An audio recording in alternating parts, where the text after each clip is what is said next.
But with all the cases related to the Russia scandal, A, it has been a parade of genius. But B, there is a little element of uncertainty and suspense right now as to whether things are going to change from here on out, whether things are going to proceed differently in all of these court cases than what we've seen before. I mean, nobody knows quite what to expect from the new Attorney General, William Barr, who is just starting his new tenure as head of the Justice Department. And incidentally, as the unrecused new overseer of the Mueller investigation. Just to heighten the drama and the suspense, the first few days of his tenure as Attorney General, since he was sworn in Thursday night, have been dominated in the news by revelations from former FBI Acting Director Andrew McCabe. He was Deputy Director of the FBI under James Comey. He became Acting FBI Director once Comey was fired. And Andrew McCabe, of course, is one of a long string of senior intelligence and law enforcement officials who were involved in the initial investigations of Trump and the Trump campaign and potential ties to Russia, who have since been targeted and or fired in an effort to discredit them and destroy their credibility. He's one in a long string of those officials, right? And the list is kind of astonishing. I mean, it's like, you know, James Comey himself, the director of the FBI, Director of National Intelligence, James Clapper, Director of the CIA, John Brennan, Trump's handpicked Attorney General, Jeff Sessions, his handpicked Deputy Attorney General, Rod Rosenstein, the head counterintelligence agent at the FBI, Peter Strzok, the top Russian organized crime expert at the Justice Department, Bruce Orr. They've all come under sustained attack from the president and, honestly, from conservative media and congressional Republicans. And that list, of course, includes Andy McCabe himself, who is now doing interviews over these last few days because his book is out tomorrow, Read It and Weep. What has received the most attention thus far is his contention that senior Justice Department and FBI officials were so disturbed and so concerned about what appeared to be the president's inappropriate relationship with Russia that they considered the full range of options that might be available to them to try to handle that kind of extreme threat to the country. This previously unimaginable possibility that somebody who was an agent of a foreign adversary had become president of the United States. What was it specifically that caused you to launch the counterintelligence investigation? It's many of those same concerns that cause us to be concerned about a national security threat. And the idea is, if the president committed obstruction of justice, fired the director of the FBI to negatively impact or to shut down our investigation of Russia's malign activity and possibly in support of his campaign, as a counterintelligence investigator, you have to ask yourself, why would a president of the United States do that? So all those same sorts of facts cause us to wonder, is there an inappropriate relationship, a connection between this president and our most fearsome enemy, the government of Russia? Are you saying that the president is in league with the Russians?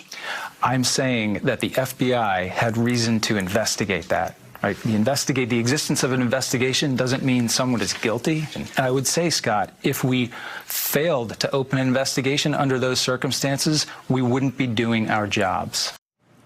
And this, of course, is what has caused the White House and conservative media freak out over Andrew McCabe's book and what he is now publicly describing about his time as acting FBI director after James Comey was fired by the president.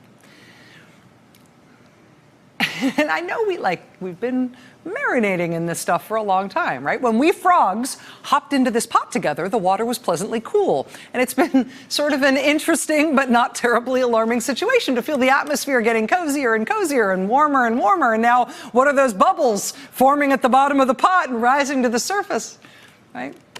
But it is, I mean, just step back from it. It is an amazing snapshot in American history right now to be living through this. To hear the guy who was the acting director of the FBI, a registered Republican with 20-plus years of service at the FBI, the senior official with this pedigree in international organized crime and counterterrorism and national security, now trying to speak for the record, to speak for history, to make the record as clear and as stark as possible so we all as citizens know that the FBI and the Justice Department at the highest levels had reason to worry. They were worried enough about what they were seeing with regard to this president in Russia Literally, they were worried enough about the threat that the president was an active agent of a hostile foreign country that they considered whether the vice president and half the cabinet might act to remove that president from office without going through the impeachment process, through the sort of shortcut process to the removal of an unfit president that is spelled out in the 25th Amendment to the Constitution. I mean, they considered whether the president should be surveilled as a potential foreign agent, as he would have been had this been any other investigation into a possible foreign agent infiltrating a sensitive national security position in the United States government. I mean, they had those discussions. Ultimately, they decided that what they could do at least was formally open a counterintelligence investigation into the president potentially being compromised by a foreign power. And the decision was made at the Justice Department that they would appoint a special counsel of unimpeachable integrity to pursue those core questions. And this forever will be the time in American history that you lived through. Congratulations. But what I find fascinating about what Andrew McCabe is telling us now is something that's not just important for us trying to get the history right here. It's not just important in terms of us correctly understanding the origin story of what got the Mueller investigation going and all the rest of it. What I find fascinating about what McCabe is testifying to now is something that directly bears on what is happening right now at the FBI and the Justice Department and in our government.